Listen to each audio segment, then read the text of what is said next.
In this video, I'm going to show you how to define the magnetization direction for a permanent magnet motor. So once you launch MotorCAD, you can go to the Calculation tab. The settings for magnetization is located at the left bottom corner. By default, it is in parallel direction. The parallel magnetization means that the magnetization direction is along the center line of the magnet and they are in parallel. The second option is radial magnetization. For the radial magnetization, it means that at any position along the magnet, it is either radial in or radial out, and they have the same magnitude. The third option here under magnetization is called Halbach. So once you click here, it will show that. By default, it's a continuous ring magnet and has 3 magnet segments per pole. So if you go to the Geometry tab, and then you'll see that for each pole, it has 3 segments. By default, the center one is the biggest. It occupies 120 degrees out of 180. And you can always change this angle. And if you want to see the magnetization directions, go to the eMagnetics tab. Under FEA Editor tab, you will see that the magnetization directions for each segment, the center one is the largest and it's radially out.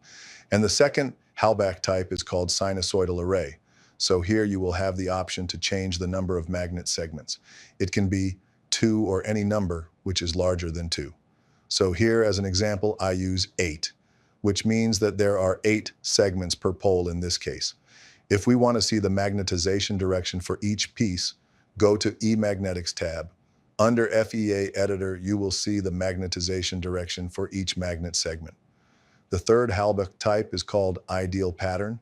Once you click it, you will see a window pop up. It says that 1 segment per pole, which means that now the magnet segment has to be 1. You cannot change it. An ideal pattern means that it's theoretically a pure sinusoidal pattern. The fourth Halbach type is called radial pattern. Radial pattern means that the direction is still radial in or radial out, but the magnitude is different. You will see at the center, the magnitude is max, while in between 2 segments, the magnitude is 0. If you want to see the definition of the radial pattern, go to eMagnetics tab. Under the FEA Editor, eMagnetics tab, you will see how the magnitude and angle are defined. They are based on the theta, which is the position angle, and also the number of poles. The last type of Halbach is called custom. Once you click it, go to eMagnetics FEA Editor. Under eMagnetics, users can define the magnitude and also the angle. You can put the numbers or an expression here.